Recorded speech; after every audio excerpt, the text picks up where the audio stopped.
Technology has come a long way, from the first invention of a telephone to being able to search for an answer to a question in a matter of seconds.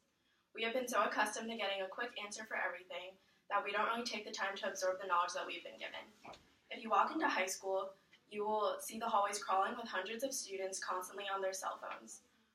Our attention span in this day and age has quickly deteriorated, and the constant use of technology has made it even worse. Today I will be discussing how the internet is hindering our education. The points I will be explaining is how the internet has changed the way in which we learn, teachers' views on the constant use of technology in the classroom, and the Google effect and digital amnesia. The first point I will be explaining is how technology has changed the way we learn. With the constant technological advancements and the pace of the world getting faster and faster, this has made us become accustomed to getting a quick answer for everything. And this has prevented us from doing things we could have done so easily before. We have lost the ability and the desire for knowledge because we are so accustomed and we have the desire just for seeking convenience. Marianne Wolf, a developmental psychologist from Tufts University, says that the internet has changed our reading habits because no one really reads for pleasure anymore. And this has made us emphasize efficiency over knowledge. The internet has changed the way in which we learn and has stumped our ability to focus. Nicholas Carr, the author of the popular article, Is Google Making Us Stupid?, emphasized that the deterioration of our minds began at the beginning of the technological advancement. And he states, in the world of 2001, people have become so machine-like that most human character turns out to be a machine. With all the talk of how students are being affected by technology, it made me wonder how teachers are being affected by it and how they view the matter. The Pew Research Center has done extensive research and held various focus groups in order to discover the true opinions teachers have on the utilization of technology. My initial thought about teachers' opinions on technology was that they strongly disliked it and it just distracted their students and kept them from focusing on their work.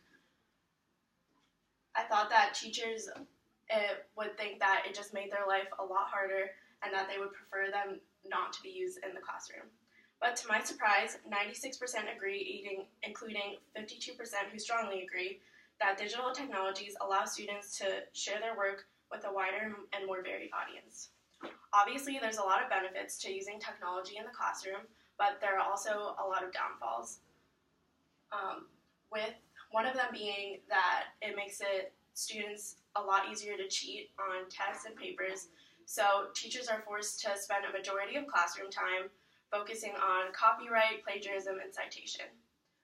Technology is something that is always going to be present in the classroom environment and in school, so it's nice to see that teachers are embracing it rather than thinking negatively about it. And another quote from the Pew Research Center is that, in some teachers' eyes, these digital forms of expression are building blocks for lengthier and more formal writing. And lastly, two interesting terms that I came across in my research is the Google effect and digital amnesia.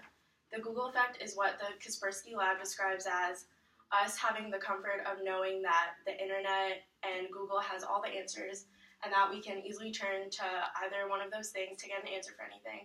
So we don't feel the need to solidify information to our minds because we have the comfort of knowing that the internet has all the answers. And then going hand in hand with the Google effect, digital amnesia is when we don't feel the need to remember important data such as birthdays, addresses, and phone numbers because we have the comfort of knowing that our phone and computer is going to remember everything for us. And Dr. Maria Wimber says, it is likely to be true we don't attempt to store information in our own memory to the degree that we used to because we know that the internet knows everything. And she also believes that the internet has simply changed the way we handle and store information. So in conclusion, today we discussed how technology has changed the way we learn, teachers' views on the constant use of technology in the classroom, and the Google effect and digital amnesia. And I have this quote from Albert Einstein, which is, "It has become appallingly obvious that our technology has exceeded our humanity. And I think this is really true in some cases because I feel like oftentimes we choose technology over the company of an actual person.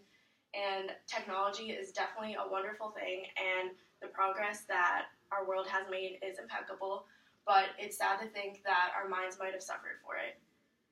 And technology is something that's definitely going to be a part of our daily lives. It's something that we're never going to get rid of, and it's just only going to advance more. But I think we can all make an effort to reduce the usage of it. Any questions? Yeah. At what age did you get your first phone? I believe I got my first phone when I was in 7th grade, and I got it for Christmas, and I remember I was really excited. Any other questions? Yeah. What do you think we can do to reduce the usage of technology? I think that reducing the usage of technology is really important, and I think we're also always so focused on social media and wanting to like post things and show things off that I think that if we really make an effort to just live in the moment and be with like the people that are around us, that we won't be like so focused on like our phones and like trying to like post things and like show off what we're doing to like other people. So, thank you.